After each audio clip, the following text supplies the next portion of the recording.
Last এপিসোডে আমরা দেখেছিলাম শাইয়ানের ফার্স্ট মিশন কমপ্লিট হয়ে গেছে, তাই সে তার সেকেন্ড মিশন কমপ্লিট করার জন্য শ্যাঙ্গুয়ানকে তাদের মার্শাল আর্ট টেকনিক তাকে শেখাতে বলে।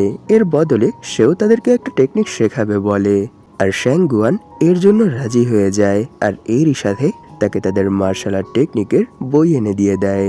কিন্তু শাইয়ান অনেক বেশি ট্যালেন্টেড ছিল, যার জন্য সে সেখানে বছরের কাজ 1.5-2 ঘন্টায় কমপ্লিট করে ফেলে। এর জন্য তারা অনেক বেশি শক হয়ে যায়। সবশেষে আমরা দেখেছিলাম শ্যাঙ্গুয়ান তাকে এই স্কিলের এন্ট্রি লেভেলে পৌঁছানোর জন্য একটা পিল কনজিউম করতে দেয়, আর শাইয়ানও সেই পিল কনজিউম করার পর তার বডি থেকে হিউজ অ্যামাউন্টে এনার্জি রিলিজ করতে শুরু করে। এই এপিসোড শুরু হয় সেখান থেকেই, যেখানে শাইয়ান তার বডি থেকে হিউজ পরিমাণে এনার্জি রিলিজ করছিল। তখনই সেখানে ইয়াও বলে, সত্যি এটা তো অসাধারণ। মিস্টার শাইয়ান কোনো সাধারণ পার্সন না, তিনি এক রেয়ার জিনিয়াস। আর পাশ থেকেই শ্যাঙ্গুয়ান বলে, মিস্টার শাইয়ান এই সময় আপনার এখানে কেমন ফিল হচ্ছে? এখানে কি কোনো ধরনের কোনো প্রবলেম হচ্ছে? তখনই শাইয়ান সেখানে সেই ধ্যানরত অবস্থায় বলে, না না, কোনো ধরনেরই কোনো প্রবলেম হচ্ছে না। সত্যি এখানে তো আমার মনে হচ্ছে যে আমার বডির সেলগুলো এক এক করে ফেটে আবার নতুন করে রিক্রিয়েট হচ্ছে, যার জন্য এখানে আমার অনেক ভালো ফিল হচ্ছে। এটা বলে সে সেখানে ভাবতে শুরু করে, সত্যি এত সময় ফিঙ্গার অফ নির্বাণা ইউজ করে আমি তো আমার লাইফের বেশিরভাগ সময় এমনি শেষ করে দিয়েছি, আর এখন আমি এখানে এরকম এক স্কিল শিখে ফেলেছি যার এক এক আপগ্রেডের সাথেই আমার লাইফ স্পেন অনেকটা করে কমে যাবে। তাই আমার ভয় হচ্ছে যদি আমি অনেক অল্প সময়ের মধ্যেই এই স্কিলটাকেও ম্যাক্স করে ফেলি, তাহলে এই সময় আমার বাঁচা কোচা যেই লাইফ স্পেন আছে সেগুলো এক নিমিষের মধ্যেই শেষ হয়ে যাবে, আর আমি এইসব বোকামোর কারণে নিজের অজান্তেই মরে যাব। আর যখনই সে তার কাল্টিভেশন কমপ্লিট করে ওঠে, তখনই ইয়াও তার কাছে চলে আসে আর বলে, মিস্টার শাইয়ান আপনাকে দেখে তো মনে হচ্ছে যে আপনি এই সময় পুরোপুরি ঠিক আছেন, তাই দ্রুত আমার সাথে সমুদ্র সৈকতে চলুন। সেখানে যাওয়ার পর আমি আপনাকে বেঁধে সমুদ্রের মাঝখানে ছুঁড়ে ফেলবো। এই সব শুনে শাইয়ানও সেখানে এক অদ্ভুত ফেস বানিয়ে বলে, না, এরকমটা করার কোনো দরকার নেই, কারণ আমি এই স্কিল সম্পর্কে কিছু একটা জানতে পেরেছি। তাই প্লিজ প্রথমে তোমরা আমার এই কোশ্চেনের অ্যান্সার দাও, এরপরই যা করার করো। এটা বলেই সে ইয়ার হাত থেকে নিজের হাত সরিয়ে নেয় আর বলে, সত্যি ফিঙ্গার অফ ফ্লাওয়ার সর্ড এই স্কিলটাও একটা ফাইটিং স্কিল, কিন্তু আপনাদের এই technique the heavenly well fist এটা সেই টেকনিকের থেকে পুরোপুরি আলাদা। আর সেখানে আমরা ইয়াওকে ব্লাশ করতে দেখতে পাই। তখনই শাইয়ান ভাবছিল, না না, এই স্কিল সম্পর্কে আমি সিস্টেম থেকে যতটুকু জানতে পেরেছি তাতে তো আমার মাথায় এটাই ঢুকেছে যে দ্য হেভেনলি ওয়েল ফিস্ট এই স্কিলটাকে মাস্টার করার সময় যখন একজন মানুষ নিজেকে অ্যাওয়েকেন করে, তখন তাকে এরকমটা করার জন্য তার লাইফ ফোর্স স্পেন্ড করতে হয়। কিন্তু আমি এরকম কোনো পার্সন না যে শুধু স্ট্রেংথ অ্যাচিভ করার জন্য নিজের জীবনকাল কমিয়ে ফেলবে। তখনই শাইয়ান বলে, মিস শাঙ্গুয়ান আপনি আমাকে বলেছিলেন যে দ্য হেভেনলি ওয়েল ফিস্ট এই স্কিলটাকে যেই পার্সনই মাস্টার করেছে সে অনেক অল্প সময়ের মধ্যেই নিজেকে অনেক বেশি স্ট্রং করে ফেলেছে, আর এরই সাথে তার লাইফ স্পেনও অনেকটা কমে গেছে, যার জন্য সে এত স্ট্রং হওয়ার সত্ত্বেও বেশি সময় বাঁচতে পারেনি। তাহলে বলো, এরকম কি কোনো পার্সন আছে যে এই স্কিল শেখার পরও এই স্কিলের যে রুলস আছে সেই রুলসের বিরুদ্ধে যাওয়ার কোনো চেষ্টা করেছে? যে চেষ্টা করার পর কি তারা এতে কোনো ধরনেরই কোনো সফলতা পেয়েছে?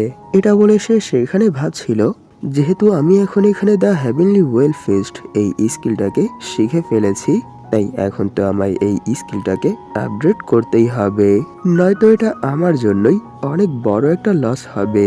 কিন্তু আমি কি করব যদি আমি এখনই এই স্কিলটাকে অ্যাওয়েকেন করে ফেলি? তাহলে না জানে আমার কত লাইফ স্পেন এটা এক চান্সেই খেয়ে নেবে। এর জন্য হতে পারে যে আমি এই স্কিল আপডেট হওয়ার কিছু সময়ের মধ্যেই এখানে টপকে যাব। তাই না, প্রথমে আমায় এই সম্পর্কে আরো বিশেষ কিছু ডিটেলস জানতে হবে, আর এরপরই আমি এই সম্পর্কে কোনো না কোনো ডিসিশন নেব। তার এইসব কোশ্চেন শুনে শাঙ্গুয়ান বলে, প্রাচীনকাল থেকেই এই ওয়ার্ল্ডের মধ্যে যত ওয়ারিয়ার এসেছে তারা সবাই এই জিনিসের উপর বিশেষ ফোকাস করেছে, এমনকি অনেক জ্ঞানী মাস্টাররাও এই বিষয় নিয়ে অনেক চর্চা করেছে। কিন্তু তাদের সাথেও সবশেষে সেই একই ঘটনা ঘটেছে। তারা কোনো ধরনেরই কোনো ফলাফল পায়নি, যদিও তারা নিজেদের লাইফ স্টাইলের উপর ভিন্ন ভিন্ন অনেকগুলো বদলাভ নিয়ে এসেছে এরপরও। আর সব থেকে বড় কথা হলো এটা যে একজন মানুষ ওয়ারিয়ার হয় শুধু লড়াইয়ের জন্যই, কারণ লড়াই ছাড়া ওয়ারিয়ার হওয়াটা সত্যি বৃথা ছাড়া আর কিছুই না। তাই এখনো যদি কোনো পার্সন ওয়ারিয়ার হয় এরপরও তার লাইফ স্পেন অন্যান্য মানুষদের তুলনায় অনেকটা ছোট হয়ে যায়। এইসব শুনে সাইয়ান বলে, ও এই কথা, এর মানে এর কোনো ব্যতিক্রম নেই। এটা বলে সে সেখানে ভাবতে শুরু করে, সত্যি এখন আমি বুঝতে পারছি না যে এখানে আমার কি করা উচিত। আমি কি এক চান্সেই নিজেকে অ্যাওয়েকেন করে এখানে একটা ওয়ারিয়ার হয়ে যাব, নাকি প্রথমে এই প্রবলেমের সলিউশন বের করব, এরপরে যা করার করব। সত্যি এখন তো আমার মাথায় আর কিছুই ধরছে না, কারণ নিজেকে অ্যাওয়েকেন করতে হলে কিছু লাইফ স্পেনের স্যাক্রিফাইস করতে হবে। সে যখন এইসব কিছু ভাবছিল তখনই শ্যাঙ্গুয়ান বলে, কিন্তু একটা ব্যতিক্রমী ঘটনা আছে। এটা বলেই সে তার বুক সেলফ থেকে একটা বই বের করে বলে, আমি নিশ্চয়ই আপনাকে আমাদের ফলেন ওয়ারিয়ারদের সম্পর্কে বলেছি। এটা তাদেরই এক ঘটনা। তাদের মধ্যেই একজন ছিল যার নাম মিস্টার জুজি। তিনি ইমমর্টাল ফিস্ট টেকনিকের উপর মাস্টারি হাসিল করে রেখেছিল। তিনি একবার অনেক পাওয়ারফুল এক ফলেন ওয়ারিয়ারের সাথে লড়াই করে তাকে হারিয়ে দিয়েছিল। ওনার সাথেই কিছু ব্যতিক্রম ঘটেছে। মিস্টার জুজি তিনি অনেক মহান এক কাল্টিভেটর ছিল। উনি ওনার জীবনকালে অনেক হার্ড ওয়ার্ক করেছে, আর এরই সাথে দেশ বিদেশে ট্রাভেল করে ভিন্ন ভিন্ন অনেকগুলো স্কিলের উপর মাস্টারি হাসিল করেছে। আর ওনার এই প্রচেষ্টাই ওনার জীবনে সফলতা নিয়ে এসেছে। তিনি যখন ইয়াং ছিল তখন থেকেই তিনি দেশ বিদেশে ঘুরে বেড়াতো, আর এরই সাথে ভিন্ন ভিন্ন মার্শাল আর্টিস্টদের সাথে লড়াই করত। আর সেই সময় যেই তার অপোনেন্ট হতো তারা এক হয়তো তাকে অনেক খারাপভাবে হারিয়ে দিত, অথবা কোনো না কোনো ভাবে তিনি জিতে যেত। আর তিনি এভাবেই দেশ বিদেশে ঘুরে ঘুরে লড়াই করত। তখন তিনি পুরো বিশ্বের মধ্যেই ফাইট ম্যানিয়াক নামে নিজের নাম অনেক বেশি প্রচার করে ফেলেছিল। সবাই ভাবতো সে শুধু একটা পাগল যে ওয়ারিয়ারদেরকে দেখলেই তাদের সাথে লড়াই শুরু করে দেয়, কিন্তু না, তিনি এরকমটা করতো না। তিনি অনেক বেশি ট্যালেন্টেড ছিল, কারণ তিনি যখনই কোনো অপোনেন্টের সাথে লড়াই করত তখন তিনি সেই লড়াইয়ের মধ্যেই তার অপোনেন্টের স্কিল একটু একটু করে শিখতে থাকতো। আর এভাবেই ফাইট শেষ হতে হতে তিনি তার অপোনেন্টের স্কিলটাও প্রাইম মাস্টার করে ফেলতো। আর এভাবেই চলতে চলতে তিনি 30 বছরের মাথায় সেই সবগুলো স্কিলকে মার্জ করে একটা নতুন স্কিলের আবিষ্কার করে, যার নাম তিনি ইমমর্টাল ফিস্ট রাখে। আর এই স্কিলটা এতটাই পাওয়ারফুল ছিল যে ওনার সেই স্কিলের সামনে এই ওয়ার্ল্ডের কোনো মার্শাল আর্টিস্টই টিকতে পারতো না। আর এরপর তিনি ওনার এই আল্টিমেট স্কিলের সাহায্যে পরের 30 বছরের মধ্যেই নিজের অনেক নাম ও খ্যাতি অর্জন করে ফেলে। আর এরই সাথে এই পুরো ওয়ার্ল্ডের মধ্যেই মহান ফাইটারদের মধ্যেই সর্বোচ্চ জায়গা করে নেয়।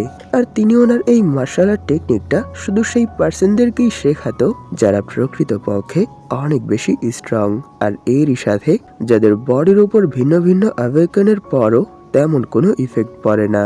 আর সব থেকে আশ্চর্যজনক বিষয় তো এটা যে যখন তিনি সেই ফলেন ওয়ারিয়ারের সাথে লড়াই করেছিল তখন ওনার বয়স 130 বছর ছিল। এর মানে নিশ্চয়ই এখন আপনি বুঝতে পেরেছেন যে আমি এখানে ওনার স্টোরি আপনাকে কেন শোনাচ্ছি। আর সেই ফাইটের মধ্যে তিনি যদি সেই ফলেন ওয়ারিয়ারের হাতে ইনজার্ড না হয়ে যেতেন, আর এরই সাথে ওনার ইনার কোর গুলোর মধ্যে কোনো ধরনের কোনো ফ্র্যাকচার না আসতো, তাহলে ওনার সম্পর্কে এটাই বলা হয় যে তিনি আরো অনেক বছর বাঁচত। তার এই সব ইনফরমেশন শুনে তো সাইয়ানের চোখে তারা চমকে ওঠে। আর এরই সাথে সে সেখানে অনেক বেশি খুশি হয়ে জিজ্ঞেস করে, কি তাহলে আমায় এখন এটা বলুন যে এখনো কি এই ওয়ার্ল্ডের মধ্যে এরকম কোনো পার্সন আছে যে ইমমর্টাল ফিস্ট এই স্কিলের প্র্যাকটিস করে? এটা শুনেই শ্যাঙ্গুয়ান সেখানে সেই বই বন্ধ করে ফেলে আর বলে, না, এই ওয়ার্ল্ডে এরকম আর কোনো পার্সন নেই। কিন্তু অন্য দিক দিয়ে আপনি বলতে পারেন যে হ্যাঁ, এই ওয়ার্ল্ডের মধ্যে এখনো কিছু এই টাইপের কাল্টিভেটর আছে। তার এই পেঁচানো কথা শুনে সাইয়ানো সেখানে একটু শক হয়ে জিজ্ঞেস করে, কি, এর মানে কি? আপনি এখানে কি বলতে চাচ্ছেন? তখনই শ্যাঙ্গুয়ান সেই বইটা রাখতে রাখতে বলে, আমি এই কথাটা এই জন্য বলেছি কারণ ইমমর্টাল ফিস্ট এই স্কিলের উপর মাস্টারি হাসিল করাটা অনেক বেশি কঠিন। কারণ মিস্টার জুজি এই স্কিলটাকে মাস্টার করার পর উনি ওনার 130 বছরের যতগুলো ডিসাইপল ছিল তাদের মধ্যেও কেউ এই স্কিলটাকে মাস্টার করতে পারেনি। তারা সবাই এতে ফেল হয়েছে। আর এরপর আমি এই কথাটা এই জন্য বলেছি যে না থাকা সত্ত্বেও এই স্কিলের প্র্যাকটিশনার এই ওয়ার্ল্ডের মধ্যে এখনো এক্সিস্ট করে। এর কারণ যখনই মিস্টার জুজি এই জিনিসটা দেখতে পেরেছে যে ওনার এই স্কিলটাকে কেউ মাস্টার করতে পারছে না, তখন তিনি এই স্কিলটাকে 3 ভাগে বিভক্ত করেছেন। আর এরই সাথে ওনার সব থেকে বেশি বিশ্বস্ত 3 ডিসেবলকে সেই 3 অংশ ভাগ করে দিয়েছেন। এর মানে এখনো এই ওয়ার্ল্ডের মধ্যে ইমমর্টাল ফিস্ট এক্সিস্ট করে, কিন্তু এটা পূর্ণাঙ্গ না, 3 ভাগে ভাগ করা। আর এরই জন্য দ্য ইমমর্টাল ফিস্ট এই স্কিলটা তো এখন মানুষের মনে একটা মিথ হয়ে গেছে। তাই এই স্কিলটা হাসিল করাটা প্রায় ইম্পসিবল। কারণ এর জন্য সর্বপ্রথম তাদের 3 গ্রুপের মেম্বারকে একত্রিত করতে হবে। এদের মধ্যে সর্বপ্রথম যেই গ্রুপ আছে তারা তাদের সেই স্কিলের সাহায্যে নিজের বডিকে অনেক বেশি স্ট্রং করে তোলে। আর এরই সাথে তাদের ভেতর অনেক বেশি ডিস্ট্রাকটিভ পাওয়ার চলে আসে। আর এই পাওয়ারের সাথে তাদের লাইফ স্প্যানও অনেকটা কমে যায়। আর সেখানেই আমরা আকাশ থেকে নিচের দিকে কিছু একটা পড়তে দেখতে পাই, যার স্পিড সনিক ওয়েভের মতো ছিল। আর নিচে পড়ার পর সেখানে অনেক বড় একটা ব্লাস্ট হয়। আর সেই ব্লাস্টের মধ্যেই আমরা একজন পার্সনকে দেখতে পাই। তখনই শ্যাঙ্গুয়ান বলে, আর এই ফার্স্ট স্কিলধারীরাই এই 3 স্কিলের মধ্যে সব থেকে বেশি পাওয়ারফুল। তাদের ভেতরে ডিস্ট্রাকটিভ পাওয়ার এত বেশি যে তারা ইম্পসিবলকেও পসিবল করে দেখাতে পারে। কিন্তু এর পরিণাম স্বরূপ তাদের লাইফ স্প্যানও অন্যদের তুলনায় অনেকটা কম হয়। তখনই আমরা সেখানে একজন পার্সনকে দেখতে পাই যার বডি থেকে কারেন্ট রিলিজ হচ্ছিল। তখনই আমরা দেখতে পাই সেই পার্সন আর কেউ না যে এই মাত্র এত বড় এক ডিস্ট্রাকশন করেছে সেই এই পার্সন। তখনই আমরা জানতে পারি যে সে এখানে যেই স্কিলটা ইউজ করেছে তার নাম ইমমর্টাল মাদ্রা ড্রাগন ডমিনেটিং পাঞ্চেস। আর ইমমর্টাল পাঞ্চেস এই স্কিলের দ্বিতীয় পার্ট যেই পার্সন শিখেছে সে এই স্কিলটা শেখার পর থেকে 200 বছর হয়ে গেছে। তিনি এখনো বেঁচে আছে। তিনি এই 200 বছরে দেশ বিদেশ ঘুরে ঘুরে অনেকগুলো স্কিলের উপর মাস্টারি হাসিল করেছে। আর এরই সাথে নিজেকে এই পুরো ওয়ার্ল্ডের মধ্যে প্রুভ করে দেখিয়েছে। আর এখন তিনি এই পুরো ওয়ার্ল্ডের মধ্যে সব থেকে বড় ফাইট এরিনাকে মেইনটেইন করে। তিনি এই সময় এস লেভেল ওয়ারিয়ার হিসেবে এই পুরো বিশ্বের মধ্যেই খ্যাতি অর্জন করে রেখেছে। আর তিনি সেই পার্সন যে ইমমর্টাল ফিস্টের পর এই ওয়ার্ল্ডের মধ্যে সব থেকে বেশি মার্শাল আর্টের উপর মাস্টারি হাসিল করে রেখেছে। আর ওনার সম্পর্কে এটা বলা হয় যে তিনি প্রতি 10 বছর পর পর ওনার যৌবনে ফিরে আসে। তখনই আমরা সেখানে একটা কোকন দেখতে পাই। আর সেই কোকন ফেটেই সেখানে কারোর হাত বের হয়ে আসতে দেখতে পাই। তখনই আমরা জানতে পারি এই স্কিলটার নাম immortal Madra Nirbana flexible punches. আর ওনার থার্ড আর লাস্ট যেই স্কিলটা আছে সেটা এই ওয়ার্ল্ডের সব থেকে পাওয়ারফুল ডিফেন্সের জন্য বিখ্যাত। আর সেই স্কিল যারাই শেখে তারা নিজেদের ডিফেন্সকে অনেক বেশি স্ট্রং করে তুলতে পারে। আর সেই স্কিলের নাম দ্য হেভেনলি ওয়েল ফিস্ট। তখন ইয়াও সেখানে প্রাউড ফিল করে বুক ফুলিয়ে বলে, হ্যাঁ থার্ড যেই স্কিলটা আছে সেটা হলো দ্য হেভেনলি ওয়েল ফিস্ট, যেই স্কিলটা এই সময় আমি আর আমার বোন মাস্টার করে রেখেছে। এর মানে নিশ্চয়ই আপনি বুঝতে পারছেন যে আমরা কোনো নর্মাল পার্সন না, আমরাও এই ওয়ার্ল্ডের অনেক ইম্পর্টেন্ট এক পার্সনের ডিসেন্ডেন্ট। এইসব শুনে সাইয়ান বলে, ও এর মানে আপনাদের মার্শাল আর্ট টেকনিকটাও মিস্টার জোজির তৈরি করা ইমমর্টাল ফিস্টেরই একটা পার্ট। এর মানে যদি কেউ এই 3টা স্কিলকে একসাথে শিখতে পারে তাহলে সে আবার দ্য ইমমর্টাল ফিস্ট এই টেকনিকটাকে ক্রিয়েট করতে পারবে। সত্যি যদি আমি এরকমটা করতে চাই তাহলে আমায় সর্বপ্রথম সেই বাকি দুটো স্কিলকেও শিখতে হবে। এইসব বলেই সে সেখানে ভাবতে শুরু করে, যদি আমি বাকি দুটো স্কিলকেও শিখতে পারি তাহলে আমার কাছে ইমমর্টাল ফিস্টের 3টা খণ্ডই চলে আসবে। আর যদি 3টা খণ্ডই আমার কাছে চলে আসে তাহলে নিশ্চয়ই সিস্টেম এই স্কিলটাকে আবার মার্জ করে এর আগের ফর্মে কনভার্ট করতে পারবে। কিন্তু এর জন্য আমায় সর্বপ্রথম সেই দুটো স্কিলকেও শিখতে হবে। কিন্তু যদি এই তিনটার একটাও মিস হয়ে যায় তাহলে আমার মনে হয় না আমি আবার আমার সিস্টেমের সাহায্যে এই স্কিলটাকে রিক্রিয়েট করতে পারবো। তার এসব কথা শুনে আর তাকে এভাবে ভাবতে দেখে শ্যাঙ্গুয়ান বলে, সত্য বলতে কি এই তিনটা স্কিল একসাথে শেখা প্রায় ইম্পসিবল। কারণ মিস্টার জি যে 200 বছর পর্যন্ত বেঁচে আছে সে এই স্কিলটাকে শেখার চেষ্টা করেছিল, কিন্তু সেও অনেক প্রচেষ্টার পরও ব্যর্থ হয়েছে। আর সব থেকে বড় কথা হলো এটা যে আমরা অনেক বছর ধরেই তাদের সাথে কোনো ধরনেরই কোনো কন্ট্যাক্ট করিনি। এরই জন্য এই সময় তাদের সাথে আমাদের তেমন কোনো সম্পর্ক নেই। আর উপর থেকে আমাদের কাছে সেই স্কিলগুলোর কপিও নেই। আর আমার মনে হয় না যদি আমরা তাদের কাছে সেই স্কিলগুলোর ডিমান্ড করি তাহলে তারা আমাদেরকে সেই স্কিলগুলো কখনো দেবে। আর আমার মনে হয় দ্য হেভেনলি ওয়েল ফিস্ট এই স্কিলটাই আপনার বডিকে যথেষ্ট স্ট্রং করে তুলবে। তাই যদি সেই স্কিলগুলো আপনি নাও শেখেন এরপরও আপনার ডিফেন্স সত্যি অনেক বেশি হবে। এইসব শুনে সাইয়ান বলে, না না মিস শ্যাঙ্গুয়ান, আপনি বুঝতে পারছেন না যে আমি এখানে আসলে কি ভাবছি। সত্যি এটা অনেক লজ্জার যে এই ওয়ার্ল্ডের ওয়ারিয়াররা এত বেশি শক্তিশালী হওয়া সত্ত্বেও তারা দীর্ঘজীবী হতে পারে না।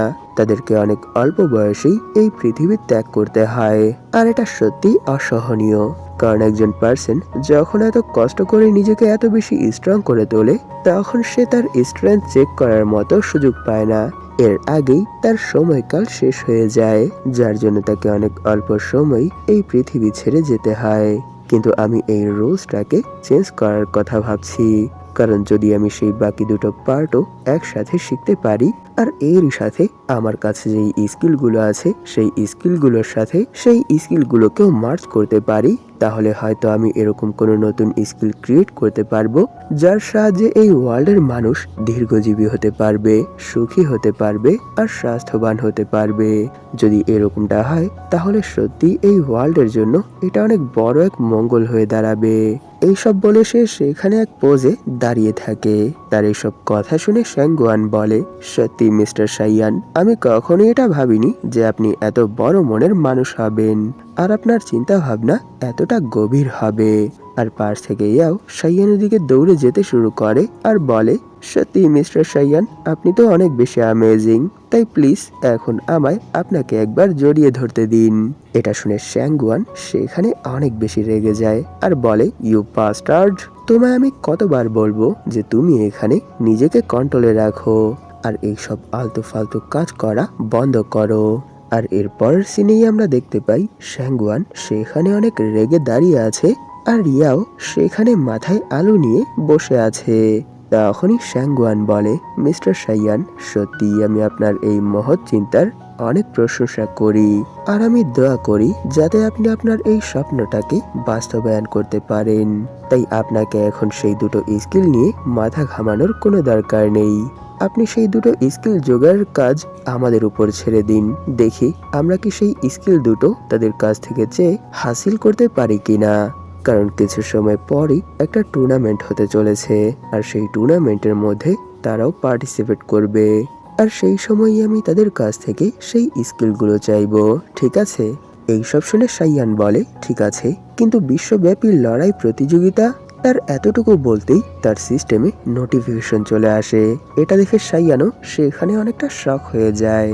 তখনই আমরা দেখতে পাই সাইয়ানের সামনে তার সেকেন্ড মিশন চলে এসেছে, যেখানে লেখা ছিল আপনাকে এই প্রতিযোগিতায় সাঙ্গুয়ান আর ইয়াও তাদের দুজনকেই পার্টিসিপেট করাতে হবে আর এর সাথে তাদেরকে লিড দিয়ে সামনের দিকে এগিয়ে নিয়ে যেতে হবে। আর এই কম্পিটিশনে কোনো চিটিং ছাড়াই আপনাকে জিততে হবে। যদি আপনি এরকমটা করতে পারেন তাহলে সিস্টেমের পক্ষ থেকে আপনি অরিজিন পয়েন্ট পাবেন, নয়তো আপনি আর এই ওয়ার্ল্ডে কোনো মিশনও পাবেন না আর কোনো অরিজিন পয়েন্টও পাবেন না। এইসব শুনে সাইয়ান সেখানে একটু শক হয়ে ভাবতে শুরু করে, কি সিস্টেমের এই নোটিফিকেশনের মানেটা কি যে এখানে আমায় এই কম্পিটিশনের মধ্যে কোনো চিটিং ছাড়াই জিততে হবে। আমি বুঝতে পারছি না যে সিস্টেমের এই কথার মানে কি। এর মানে কি এই কম্পিটিশনে জেতার জন্য পার্টিসিপেটরা চিটিং করবে? তখনই শ্যাঙ্গুয়ান বলে, হ্যাঁ, এই কম্পিটিশনটা এই পুরো বিশ্বের মধ্যেই সব থেকে ফেমাস কম্পিটিশন কারণ এই কম্পিটিশনের মধ্যে এই ওয়ার্ল্ডের যত ওয়ারিয়ার আছে তারা সবাই পার্টিসিপেট করে নিজেদের নাম আর খ্যাতি বাড়ানোর জন্য। কারণ যেই পার্সন এই কম্পিটিশনের ফার্স্ট প্লেস অ্যাচিভ করতে পারে সেই এই ওয়ার্ল্ডের স্ট্রংগেস্ট ওয়ারিয়ারের খেতাব অর্জন করতে পারে। আর এই কম্পিটিশনটা সেই ওয়ারের পর থেকেই শুরু হয়েছে তার স্মৃতি হিসেবে। প্রতি 10 বছর পর পর এই কম্পিটিশনটা অনুষ্ঠিত হয়। আজ পর্যন্ত 10 বার এই কম্পিটিশন অনুষ্ঠিত হয়েছে আর কিছুদিন পরই এর 11তম কম্পিটিশন অনুষ্ঠিত হতে যাচ্ছে।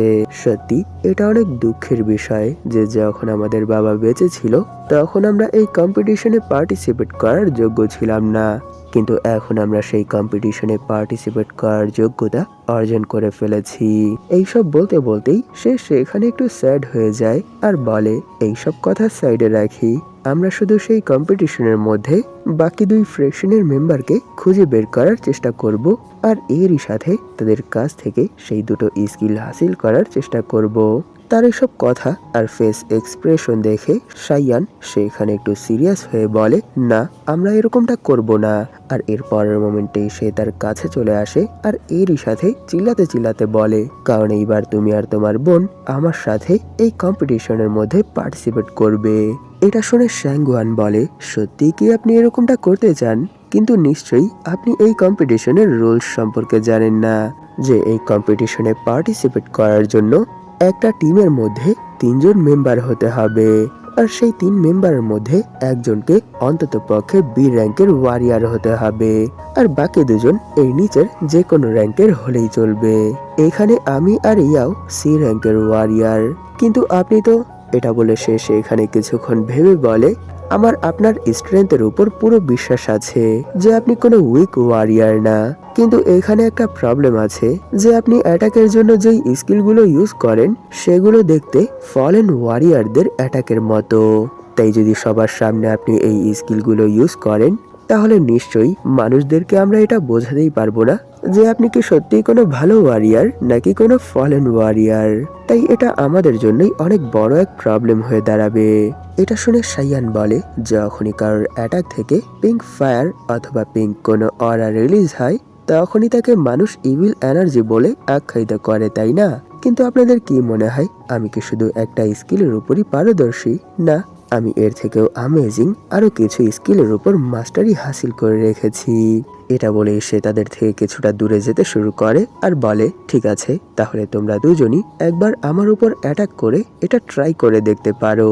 এটা শুনে শ্যাঙ্গুয়ান এক অকওয়ার্ড ফেস বানিয়ে হাসতে শুরু করে আর পাশ থেকে ইয়াও বলে, সিস্টার আপনি এখানে এভাবে হাসছেন কেন?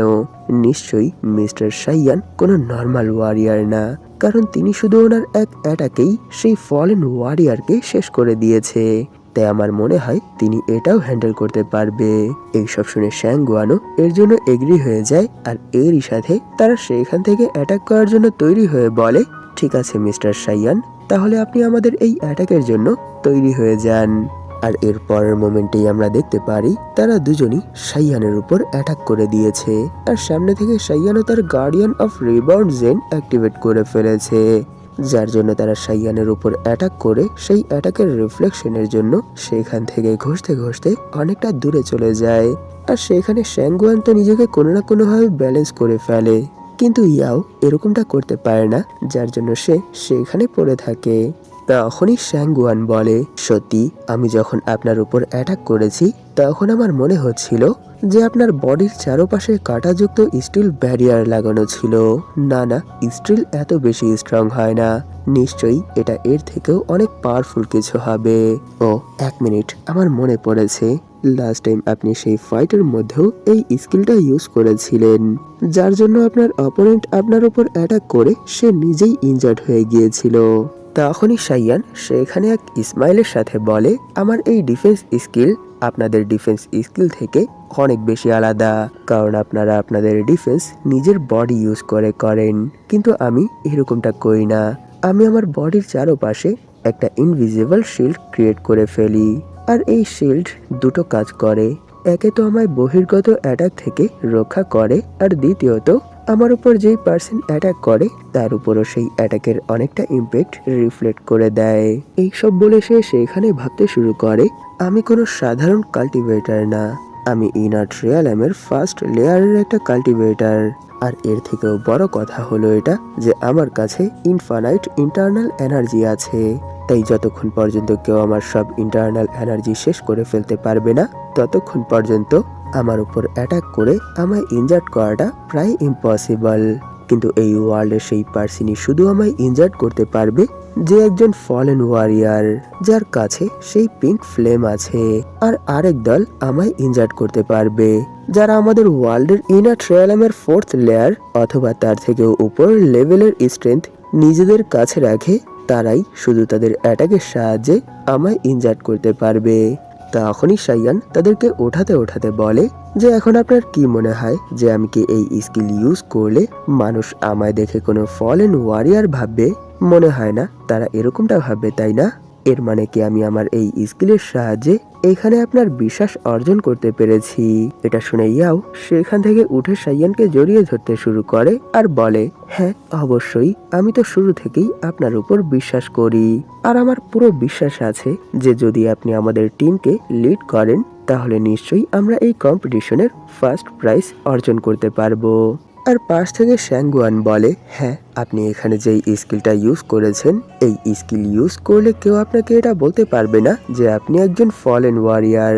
এটা বলেই সে সেখানে এক এম্বারেসিং ফেস বানিয়ে বলে, কিন্তু এখানে একটা প্রবলেম আছে যে সেই প্রতিযোগিতায় অংশগ্রহণ করার জন্য একটা ইনভিটেশন কার্ডের প্রয়োজন হয়। আর সেই ইনভিটেশন কার্ড আমাদের কাছে নেই। যখন আমাদের বাবা বেঁচে ছিল তখন আমাদের কাছে সেই কার্ড চলে আসতো, কিন্তু এখন যেহেতু আমার বাবা আর বেঁচে নেই তাই এখন আমাদের কাছে।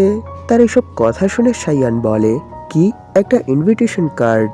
তাহলে আমায় এটা বলুন যে এই ইনভিটেশন কার্ড ছাড়া সেই কম্পিটিশনে পার্টিসিপেট করার জন্য আর কি কি প্রয়োজন হয়।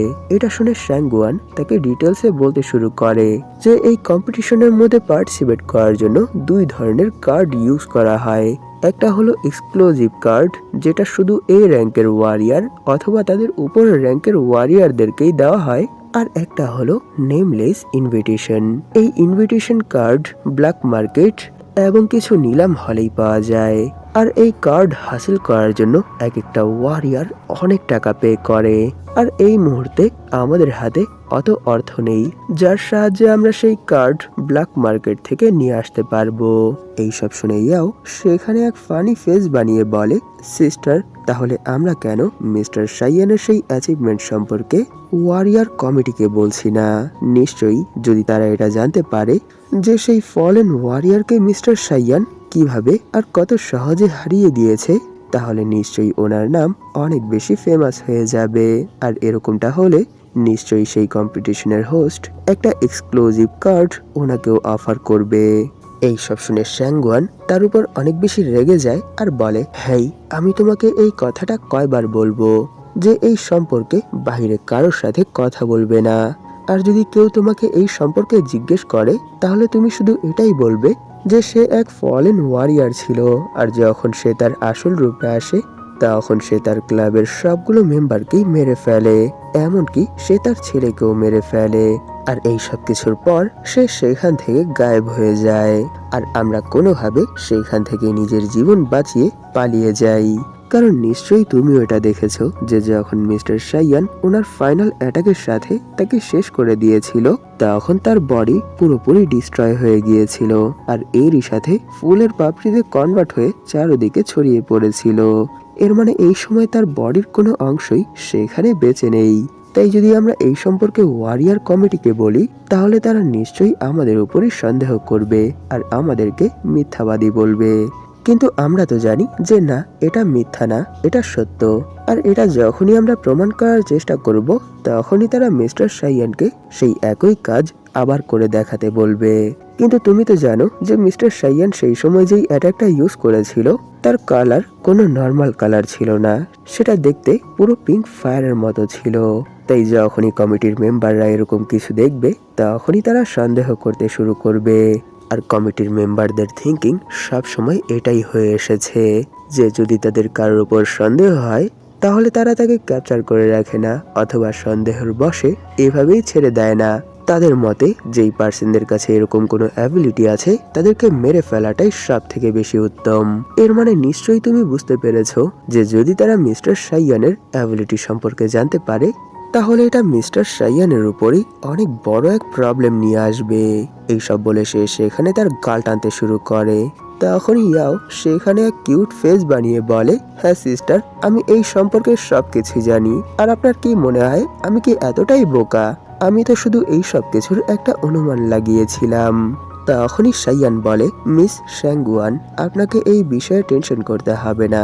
যেহেতু আপনি আমাকে এই ইনফরমেশনটা দিয়ে দিয়েছেন যে কিছু নেমলেস ইনভিটেশনও পাওয়া যায়, সেহেতু এর জোগাড় করার দায়িত্ব আপনি আমার উপর ছেড়ে দিন। আমি কোনো না কোনোভাবে এটা ম্যানেজ করে ফেলবো। এখানে সাইয়ানের এই কথার সাথেই এপিসোড এখানেই শেষ হয়ে যায়। ভিডিওটা শেষ করার আগে আপনাদের কাছে আমার একটা রিকোয়েস্ট আছে। আপনাদের মধ্যে যারা এখন পর্যন্ত এই চ্যানেলটাকে সাবস্ক্রাইব করেননি তারা প্লিজ সাবস্ক্রাইব করে দিন। আর এরই সাথে এই ভিডিওটাতে একটা লাইক করে দিন, যাতে করে ইউটিউব এই ভিডিওটাকে নতুন নতুন মানুষের কাছে পৌঁছে দিতে পারে। ধন্যবাদ আপনাদের এই পর্যন্ত দেখার জন্য। তাহলে দেখা হবে এর পরের এপিসোডে।